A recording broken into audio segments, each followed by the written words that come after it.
Welcome back, my little jelly beans. I am Teacher Jess, and welcome back to Geo Cafe. Hope you've got your coffee because adulting is hard. Okay, so I thought something that we would take a look at this time is something that we actually take for granted in our day-to-day lives, and yet is such an important part of our existence, and is such an important part of geography. So, rain. Rain is something that we only think about when it's an inconvenience to us. So it's, maybe you have lovely plans for going out for the day or something like that, and then the rain, I say rains in the parade, but yeah, and the rain will spoil the plans. Or it's inconvenient when there isn't the rain that you were looking for. But very few of us actually understand where the rain comes from and what forms the rain. So that's what I thought we would look at this time, is the different types of rain and what causes them. One of the reasons why I wanted to do this is because we have actually had a lot of hot weather where I am at the moment, and we typically get winter rain.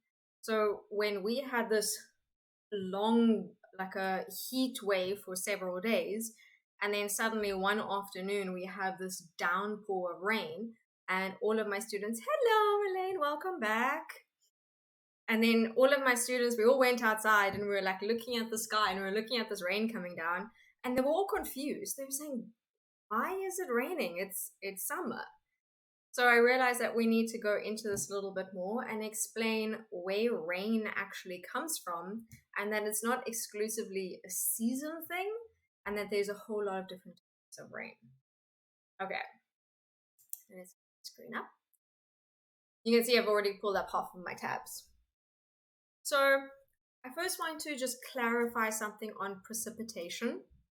So precipitation is any form of water that comes from the sky. It doesn't just have to be liquid. It's not just rain. It can be hail, it can be dew, it can be fog, any type of liquid, solid, sometimes vapor form that comes from the sky to the ground. We are most familiar with rain. So the three that we start to learn about in grade 10 is frontal rain, orographic rain, and I've actually forgotten the third one. Convectional rain, right? We don't get much.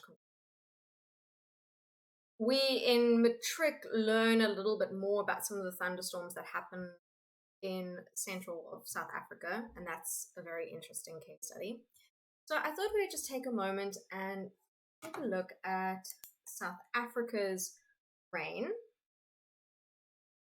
So this obviously where I am from, so this is the case study that we look at. So over here you can see on the eastern side you have a lot of rainfall. You can see this is our, I think the annual rainfall.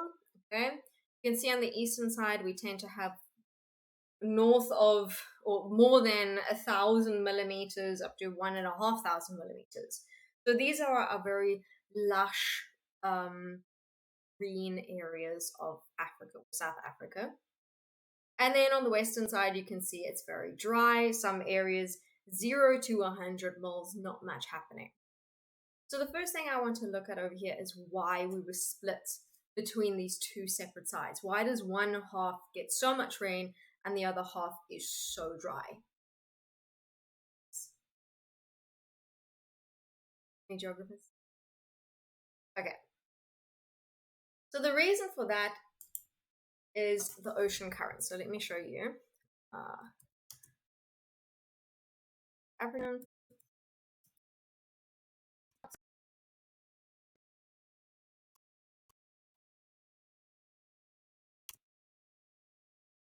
currents.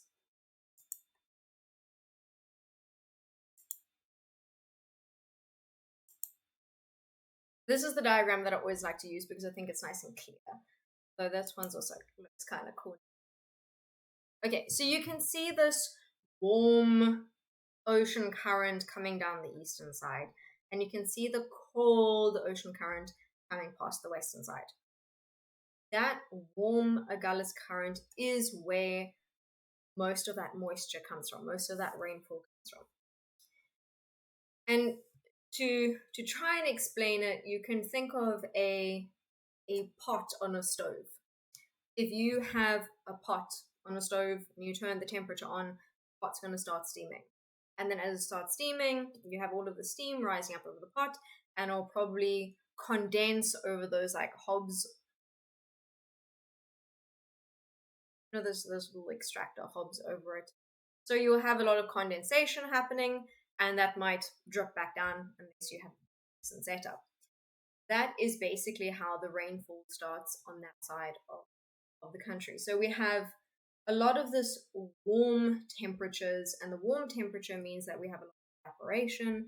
A lot of evaporation means a lot of humidity, a lot of moisture in the air, and that brings in the rain. But on the other side of the country, we have this lovely cold Benguela current. It is not fun to swim in, but people do it. I don't know why. This cold Benguela current, and with that, you don't have much evaporation. Without the evaporation, there isn't moisture in the air. Without moisture in the air, there's no rain. So I can show you, see if we can find a satellite image. Let's just go to Google Earth. Easiest. Earth.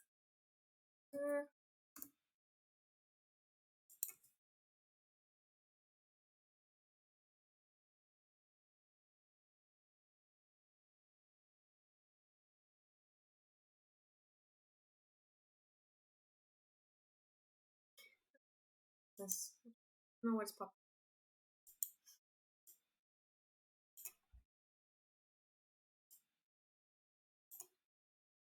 So here we go. Here we have Southern Africa. Let's clarify. There we go. And you can see how on the eastern side we have this lovely landscape over there. And on the western side, it's very dry. We have the Namib Desert. We have these very barren places to live in. Not many people actually live in this part of South Africa. So you can see this divide quite clearly. But I want you to notice something interesting that happens down here.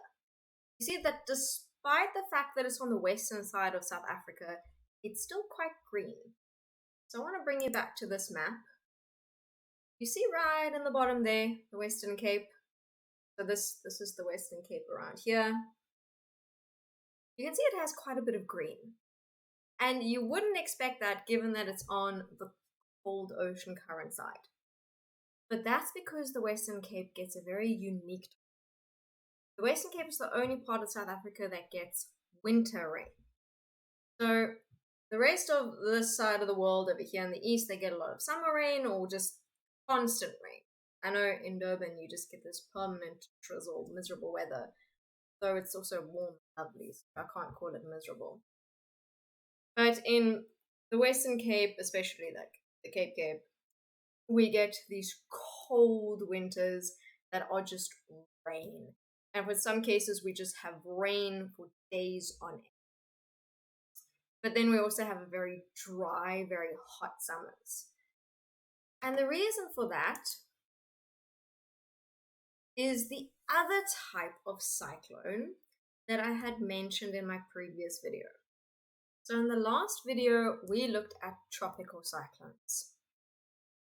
Here, I'm not going to go into much detail about it, but the Western Cape's rain comes from mid-latitude cyclones. So mid-latitude cyclones are also low pressure systems, but they're much bigger, a lot less destructive, a lot less, I can't say not as strong because they massive amounts of energy, but they're not as small and concentrated as the tropical cyclone. I want to see if I can find a map of South Africa.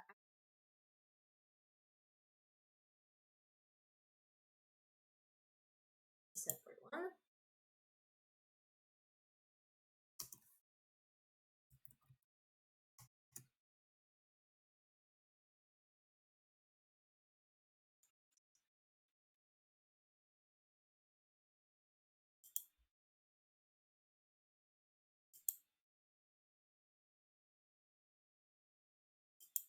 Ah, perfect. This is a cool.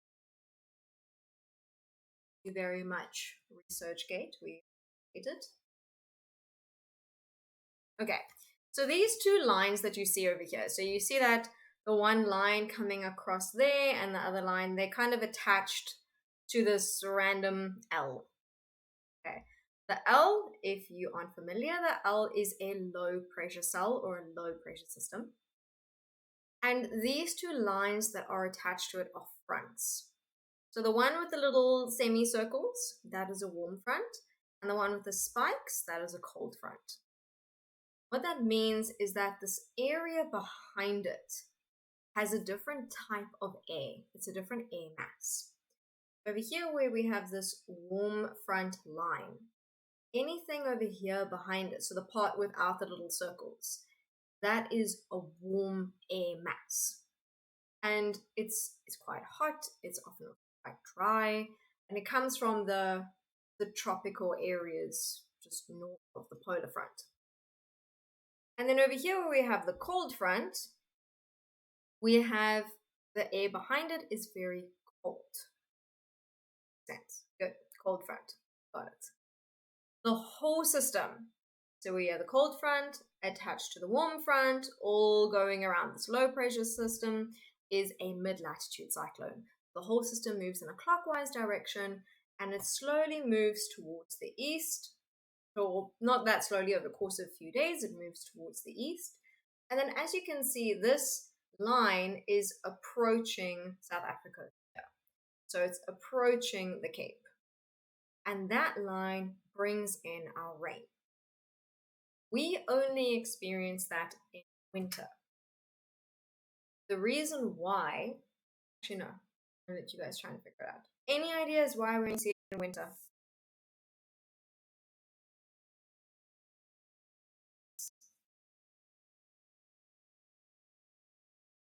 Okay, let me help you.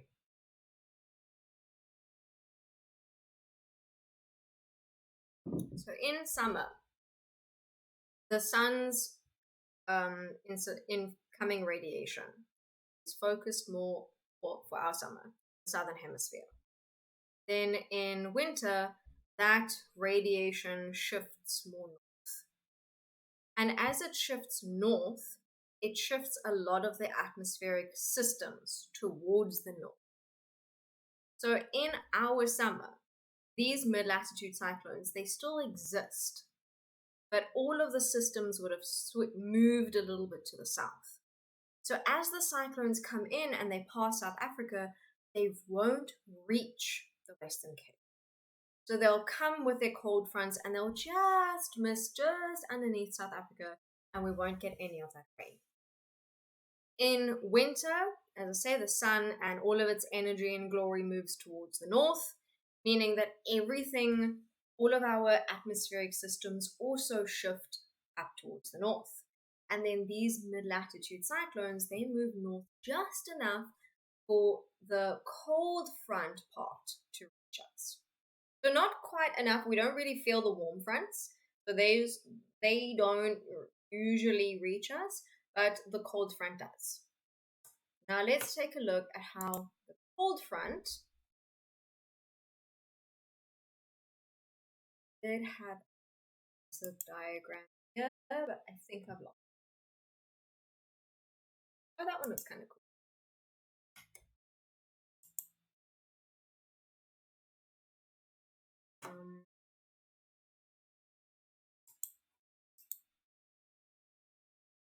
Okay. That's not a great diagram. Let's try that again.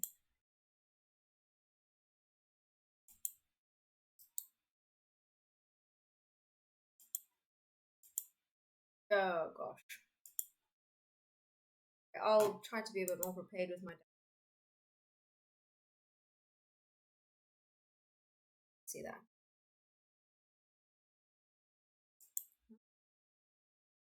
Downward. So let's start with rain 101. What do we need for rain to form? Single most important thing for rain, well, moisture tends to be a good start. The other thing is that we need the air to rise. So, basic structure of the atmosphere is that towards the ground is, and as you move up in the atmosphere, it's colder.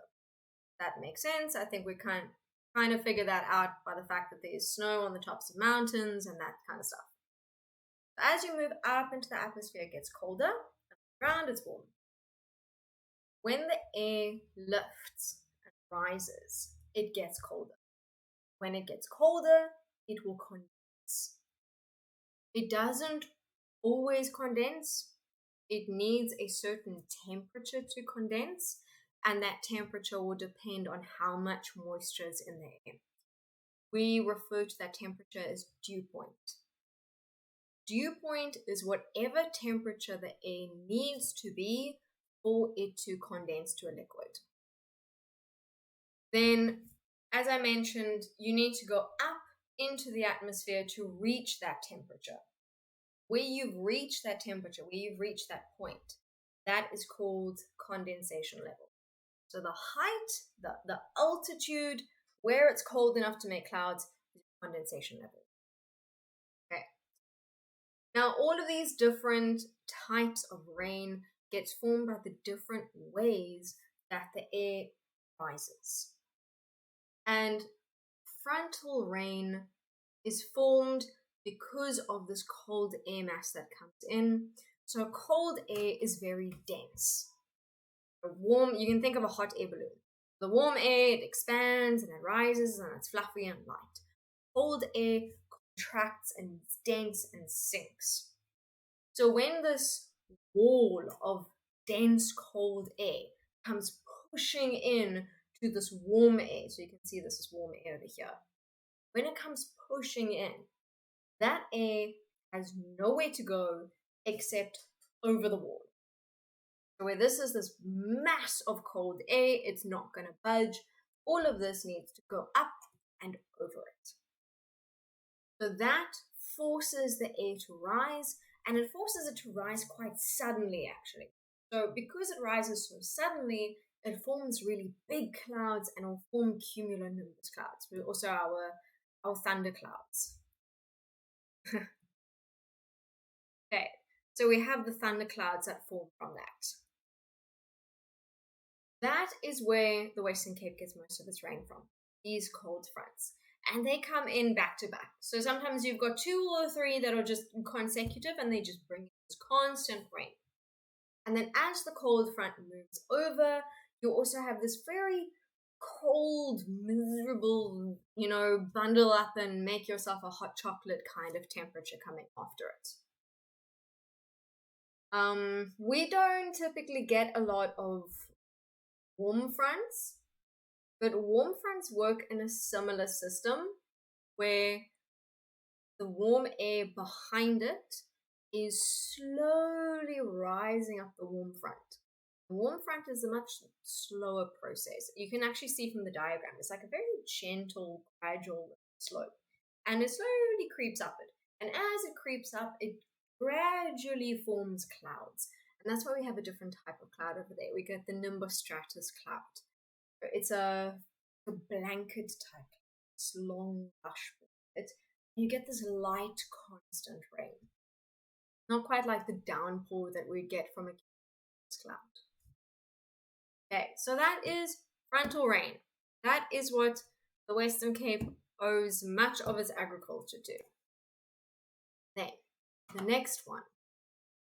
Which one should we do next? Orographic or convectional? Let's go with orographic. It's a lot less complicated than rain.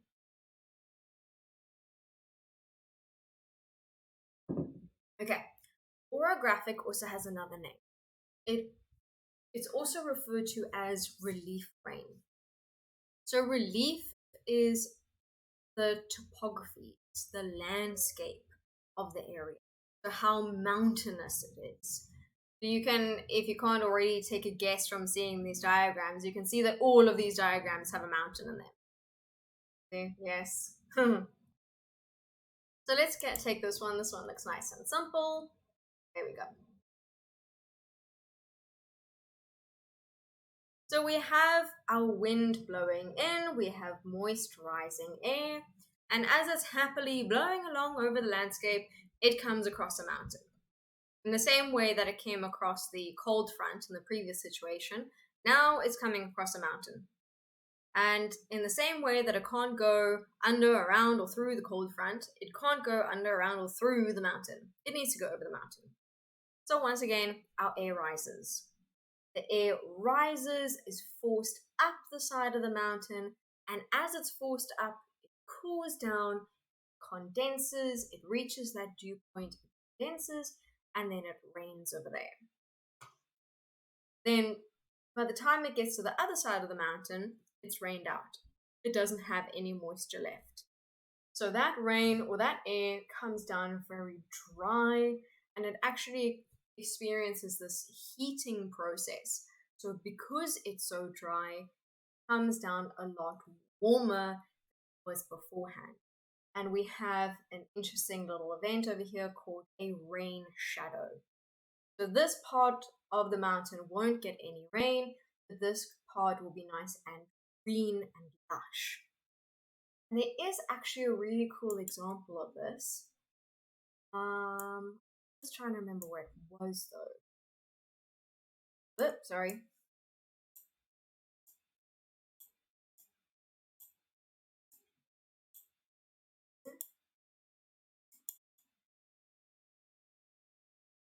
How do I make this thing straighten up? Can we put it back? Oh, tilt? No, that's not it. Reset to north, please. There we go. So I'm not actually used to doing this on the computer. I'm more used to working on a somewhat other touch screen or iPad that I can just adjust it.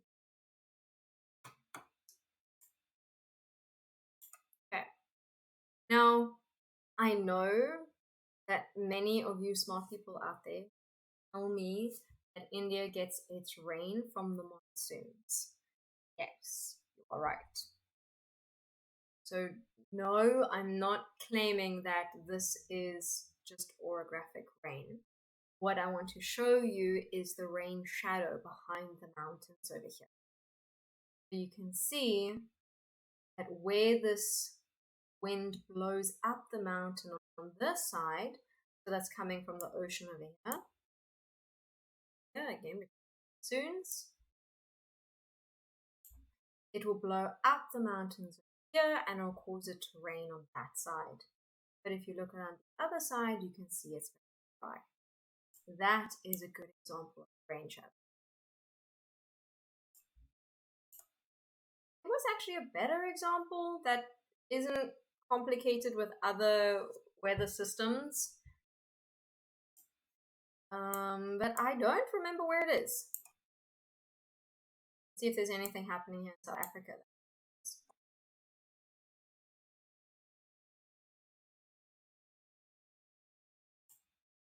Well, I see a lot of green over here. These are all facing towards the ocean, so I think that's a similar instance. Yeah, you can kind of see it over here as well. So you got a lot of green on this side of the mountains, and on the other side over there, it looks quite dry. So you would have a very similar situation. So you'd have all of the rain coming down on this side of the mountain where the wind is blowing up the mountain. It rains out over there, and by the time it gets to the other side, it's very dry, and we have our rain shadow. Okay. So that's your orographic rain. That's a very nice, straightforward rain. Oh, a lovely example, whilst it's not quite like rain, but a lovely example of this type of cloud formation comes from Table Mountain. So we refer to it as the tablecloth. I'll show you. Mountain clouds.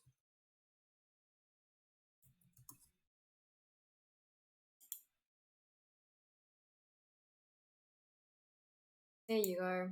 There's our beautiful Table Mountain, Cape Town, if you're not familiar. And it's the same thing. So on the one side, it's facing the ocean, and that wind will blow up. It'll get to the top of the mountain, and it will cool, condense, and then we have this beautiful tablecloth that forms. And it's not. I don't think it's usually enough cloud to lead to any rain. I mean, I wouldn't say it's impossible. It probably does drizzle from this. There's probably some precipitation from this, but it's just a lovely example. It's actually quite a beautiful sight when you're seeing the clouds coming over. Okay, it's just a little bit of South African sightseeing. Then, convection.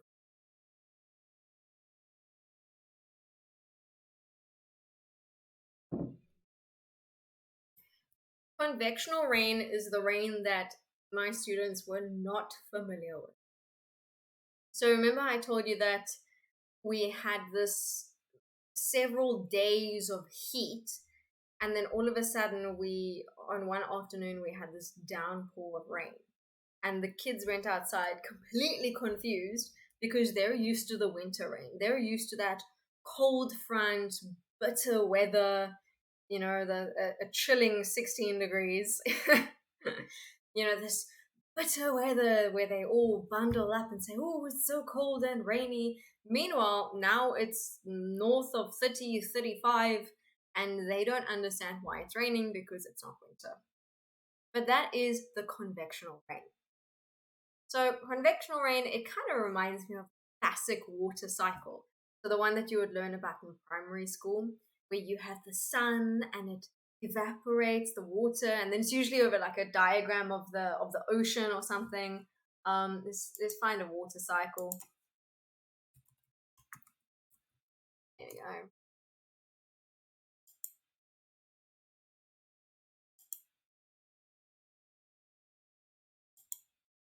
I think this one looks kind of cool. Thank you very much to the National Oceanic Atmospheric Administration for providing this diagram. Okay, so you usually have that little body of water on that side over there. You've got the ocean, and then you have some type of evaporation happening, and then it rises and condenses, and then somewhere else you have the rainfall. There's always a mountain somewhere that it rains on and comes back around to. So the convectional rain, it seems like this system. Convectional rain happens when we have massive heating of the ground. So with all of this heat, we have these high levels of evaporation. And it's not just evaporation, it's these updrafts. So you can kind of think of a lava lamp. I don't know if any of you may have had a lava lamp at some point. I did. It was really cool. It was a glittery lamp, and I watched the glitter go around and around. But the basic setup of a lava lamp is that in the bottom of the lamp, in the bottom of the little feature, you have the bulb, the lamp part, and that actually heats up the gel, whatever fluid is inside of it. It heats it up, and then you watch that goopy lava gel rise to the top, and then you slowly see it sink back down. And it's the same thing with our air. So the air that gets heated above the ground, it heats up quite a lot, and that all rises up just like in a lava lamp. And that sudden rising with that mass evaporation it's quite powerful, and it leads to a lot of condensation. So I'm trying to find the diagram I had now. There we go. This is a nice one. So it's quite powerful, and it leads to this massive condensation of clouds and cumulonimbus. And these clouds, they grow quite rapidly. They're beautiful clouds when you see them. They grow so tall because the air is rising so rapidly with these strong updrafts, these strong convection currents. And that leads to the sudden cooling and sudden condensation. So you get a very heavy rain that forms with that. But This constant updraft, this warm air, also holds the raindrops in the air. So they won't immediately start to rain. Because you have this strong updraft, the raindrops have to be quite big to be heavy enough to fall through. Which is why when you get rain from this, it's very heavy, it's these fat drops, and it seems to just come down all at once in like 0 to 100 in no time at all. You just have this downpour of rain that's dumped.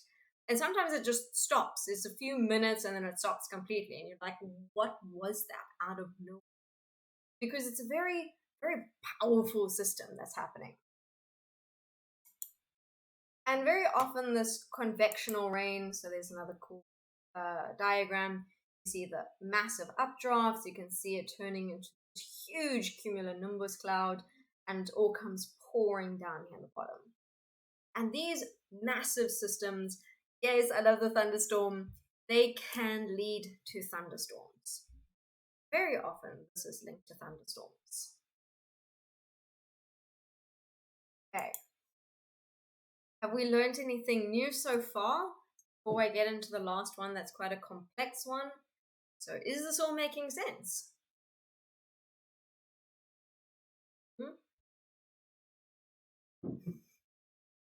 Okay.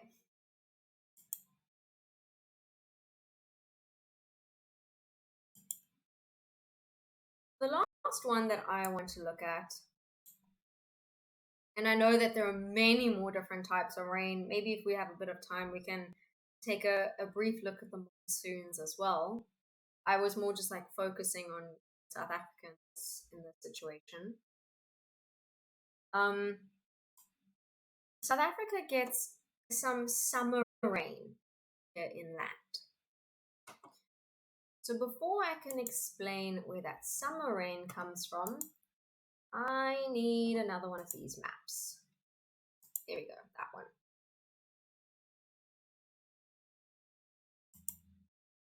Let's take, trying to find a nice map that looks simple. That one looks like it could work. Image. Perfect. Okay, so here we have South Africa, and here we have this map. This map, don't stress if you don't recognize it immediately. This is a synoptic weather map. So this map shows us pressure across southern Africa and the oceans over here. So these lines over here, they look a bit like contour lines on a normal map. These lines show us the pressure at these places. And the H over there, if you want to take a wild guess what the H represents, the H is high pressure. We have a high pressure there, a high pressure there, and the L over here, another wild guess, L, low pressure. Okay, that is very important. So these two high pressure systems on either side of South Africa, they are always there. Their exact position, it shifts around a little bit, but they're always there. So this is the South Indian anticyclone or South Indian high pressure cell. And this is the South Atlantic anticyclone, South Atlantic high pressure cell. And the reason why I'm explaining the high pressure cells or the pressure system is because these high pressure cells is what drives wind. So wind will always blow away from high pressure and towards a low pressure. That kind of makes sense. So you're going to get away from a high pressure situation and move towards a low pressure situation. Wind completely understands. Okay, so the wind will blow from the high to the low. So if you're picturing it on this map, you can see that they're going to move from that high on either side of South Africa into South Africa inland over there. This system, the way it looks over here, usually only forms in summer. Won't really go into the why because that's its own conversation. But this low pressure usually forms only in summer, and in winter, this tends to be a high pressure over here. So we only get this interior rain during summer. So what happens is we have two sources of wind diagrams.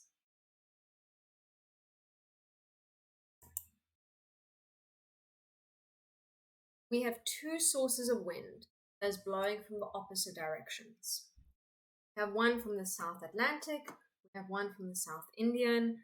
They're blowing these opposite directions and they're meeting in the middle over South Africa. And that collision leads to the wind saying there's only one place to go, and it goes up. But these two air masses, these two types of wind that collide together, are different in their characteristics. So if you remember when we looked at the ocean currents, where were they? Do I still have it? Yes, there we go. If you remember from here that this was warm, and with it being warm, it also brings a lot of moisture with the steaming hot. And on this side, it's cold, and because it's cold, it's quite dry, not a lot of moisture. Sorry. And that same thing is shown over here, this map. So over here where we have the high pressure cell, it blows over that warm ocean current. And as it blows over the warm ocean current, it picks up the moisture that is evaporated. And it blows that moisture over South Africa. Here where it's the cold ocean current, it blows over the cold ocean current, and because there isn't much evaporation happening, it doesn't have moisture to blow in. So now we have two different types of air masses. We have cold, we have warm.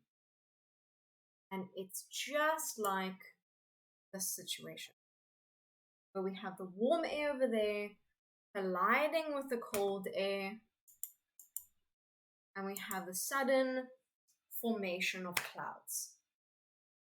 And because the warm air is less dense, it will be forced to rise over the cold air. Once again, because it rises so quickly and so violently, it forms these cumulonimbus clouds, these thunderstorms. And it creates a very destructive storm, often referred to as line thunderstorms. So you actually have a line of thunderstorms cutting through South Africa that bring massive amounts of rain, but also massive amounts of damage. So you have these massive storms, very destructive, heavy rain in the middle of summer, and that is their source of water. Okay, South Africa is very interesting when we look at our topography and our weird ocean currents and mid-latitude cyclones that come in. Like, you've got thunderstorms, you've got summer rain, you've got winter rain. We really have everything happening over here. I hope that makes sense, because these line thunderstorms are more focused on in matric. So this is onto like a higher end of high school geography, more complicated section. Your orographic rain, so this over here, this we start to look at in grade 8. This is our basic section. You play geography games? I can check out some geography games, see if I can find something. So this is we usually introduce in grade 8, and then we move up. Wordle and Globle. Wordle. Globle. Oh, I think I recognize Wordle. Wordle. Yeah, we can maybe check that out. So I thought, since we still have a little bit of time, there was one last rain system that I wanted us to look into, and that is the monsoons. Monsoons are also pretty cool. Yes, man. Awesome. Okay, let me see if I can find a diagram. Monsoons. Images. Need some images. Okay, not just images. Can we get a map? Probably. This is geography. We like maps.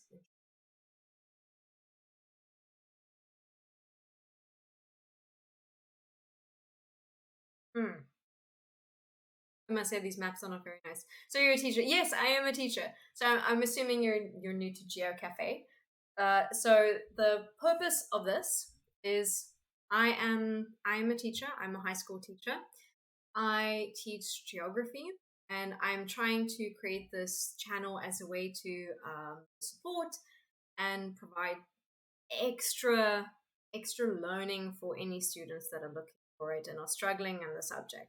So I thought it could be a bit more casual, a little less stressful than your assessments and your test setups and all of that, where you can maybe just recap anything that you're struggling with and maybe just learn about something that you actually.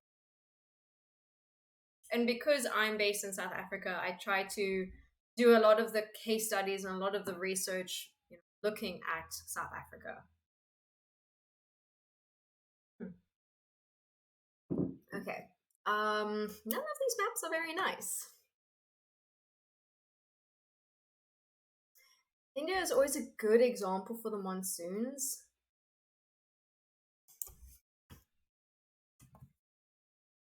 I haven't played any games yet.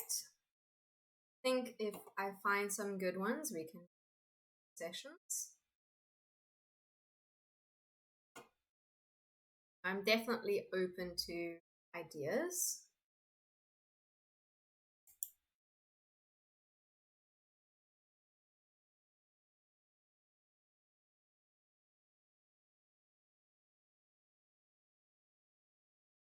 Maybe it would help if I put in a season. I find them at Twitch. I'm actually not sure. I think it was during lockdown. A lot of people were trying to find other ways to uh, connect with their students, and some teachers were looking at Twitch as well. And when I kind of looked into it, it's like, hey, that could work. I want to reach more people, and this could be something. I can upload it onto YouTube as well, and people can refer to it when they may be getting stuck on something and they need to recap certain topics. And what I like about it is that I can also get the engagement from you. Yay, you followed! Thank you. That's so exciting. This is very new. I've only had this channel for like 2 weeks now. I'm still finding my thing. But my thinking is that at least this way I can have some engagement with people who are wanting to learn and whatever knowledge I have. So let's see, monsoon maps summer. That might help.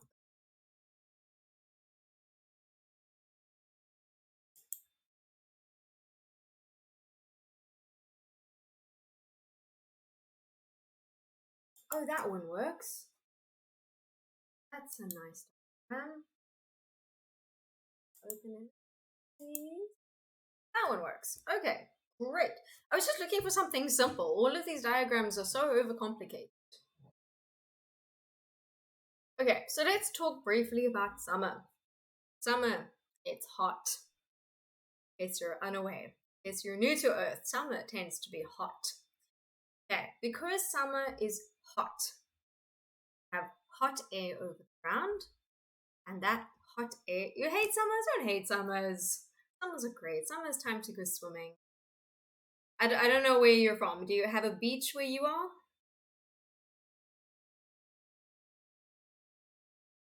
Do you have a beach?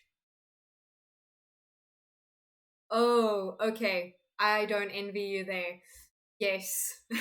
You have beach. Yay, so at least you have a beach. That helps. You can try to survive the summer with the beach.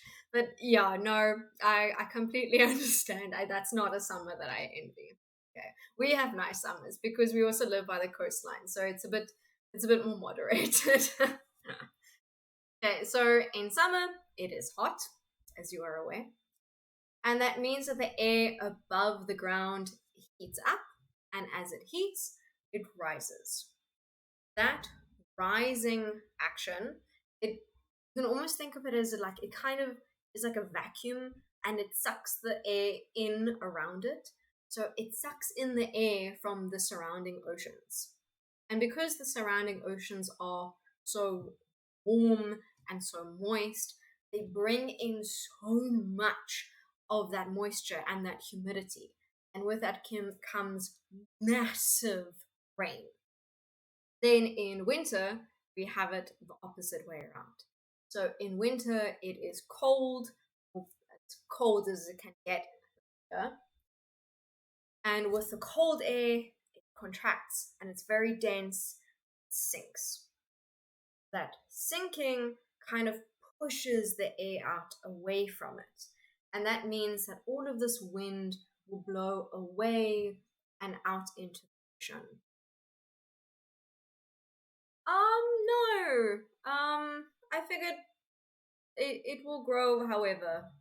Um, maybe at some point I'll mention it. It could be useful for them. But for the time being, they also get to talk to me in class. So,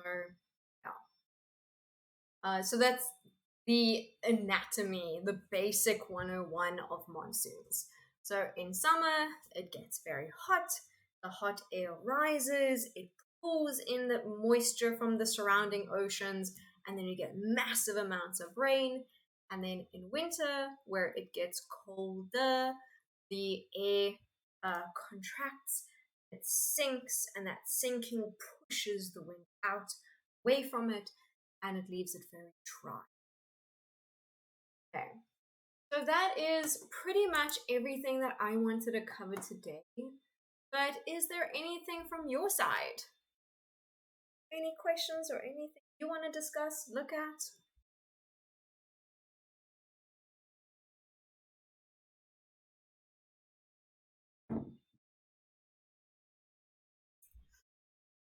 Oh, are we happy? Oh, you're so welcome.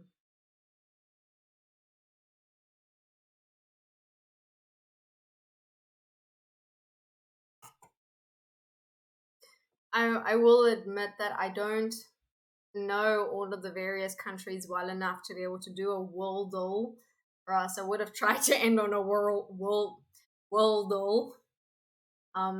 Let me brush up on some of my country names before we do that. I don't want to completely embarrass myself as a geography teacher.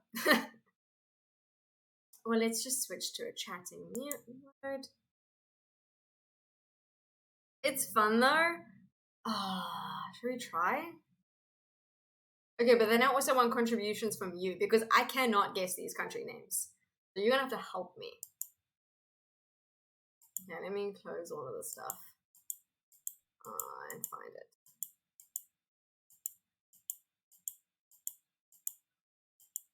Because I have so many tabs open. First find world.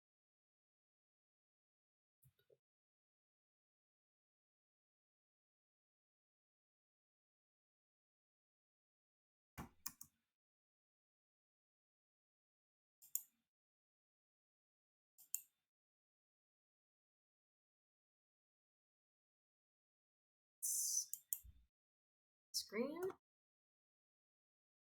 There we go. Okay, what country should we start with?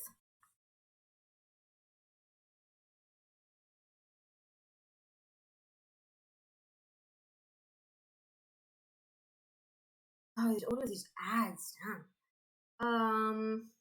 Wait, is that supposed to be the country? Wait, is that the outline of the country? What is that? Okay, so it's some kind of an island, a collection of islands, I think. Huh.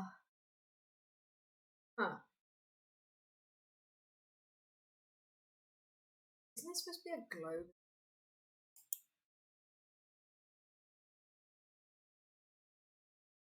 Well, give me something to start with, because I'm utterly lost. I thought that was just like a weird logo.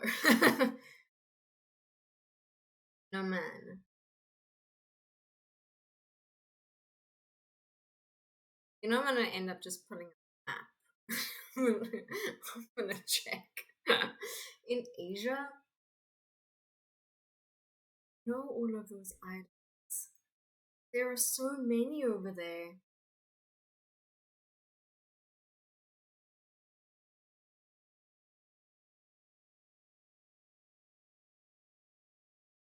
Oh, this one sucks. I don't like it.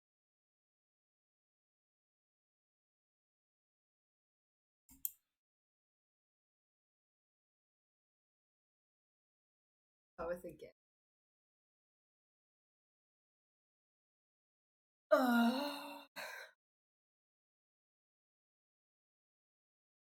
Let me try this again next time.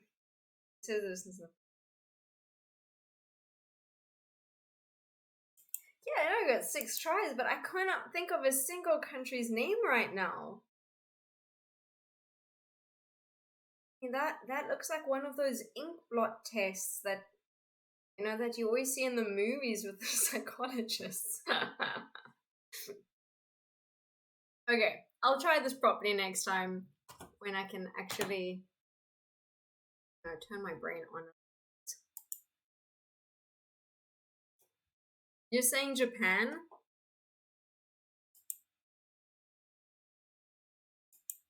Okay. Try Japan.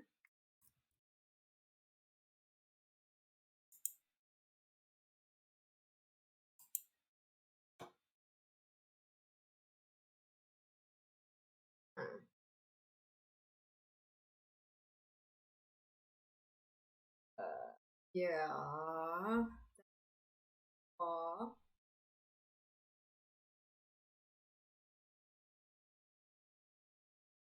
See, I'm not used to this site. I don't think this was the one that I worked with. I'm sure that I had like a globe map. Which one is the one with the globe? Was that Global?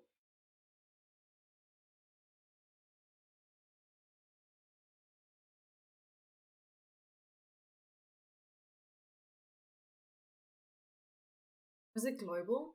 Let's just switch to that one because I cannot get this.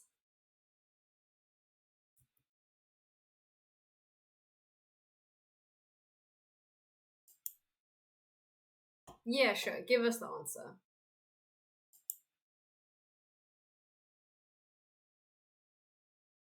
Maldives. Okay, no, I would definitely.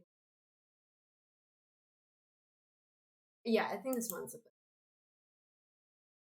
intercountry. So let's put it in Maldives as our starting point. That was the answer to the last one.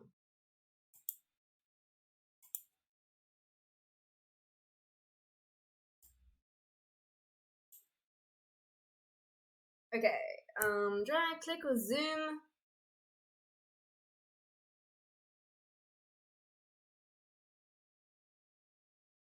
So it seems to be quite far from there. Oh, there I see the shape. Okay, definitely wouldn't have gotten that. Where's the ad? Is there... Where's the ad? Oh, there it is. Thank you. There you go. Let's try Japan next. See if it's channel. Yeah.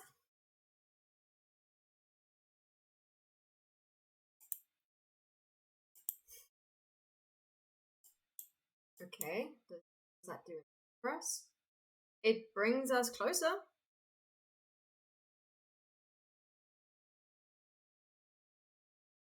Okay, so Japan is closer than Maldives, so that's a good start.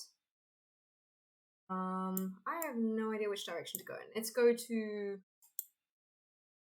China next, and then see Malaysia. Let's try Malaysia.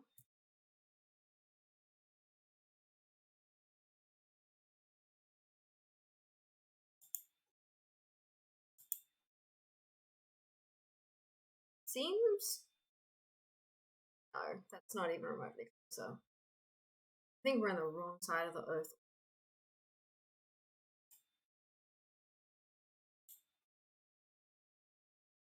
Other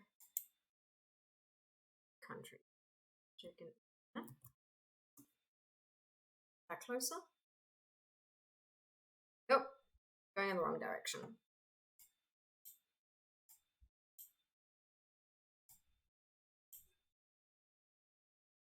About the United States.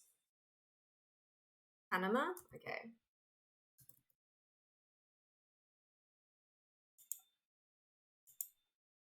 Oh, what is that? Where is it? No! Sorry, I thought the light color meant it was closer. Ah, okay. It preferred this. Yeah. Oh dear.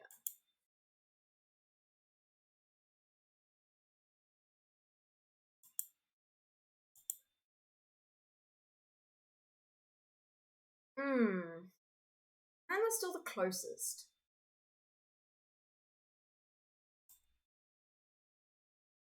Hmm. A bit more north. Let's say like oh,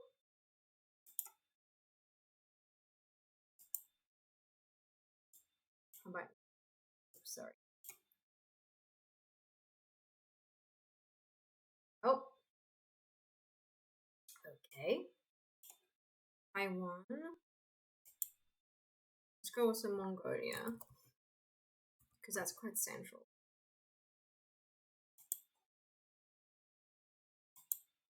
American. That didn't help.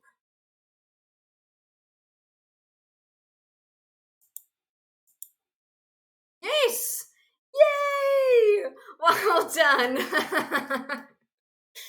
Okay, I promise I'll try to brush up on my countries a bit next time, and then we can do this again next time. There we go. So I'm mystery country, Taiwan.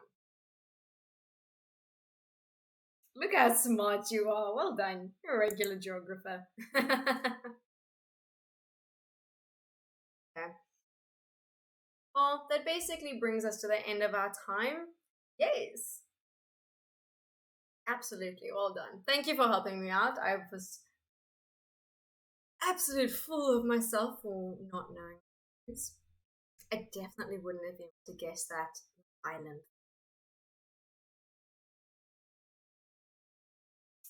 Well, I hope that you guys learned something this time. Um, and of course, I will be here at the same time next week.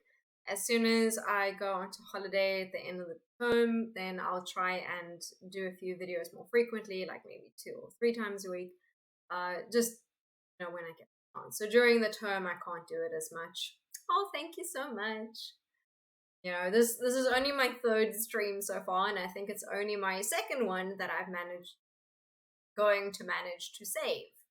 The first one is a complete bomb and disappeared into the and I will of course upload this onto YouTube as well, so you can re-watch my global game embarrassment as much as your heart desires.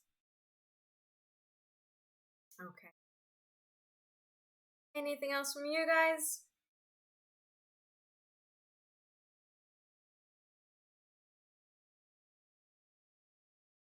That was a good call. Okay, then I will see you again next week. Hopefully, please remember to bring your coffee, and I hope that you guys have a okay. Cheers! Thank you for joining. Bye!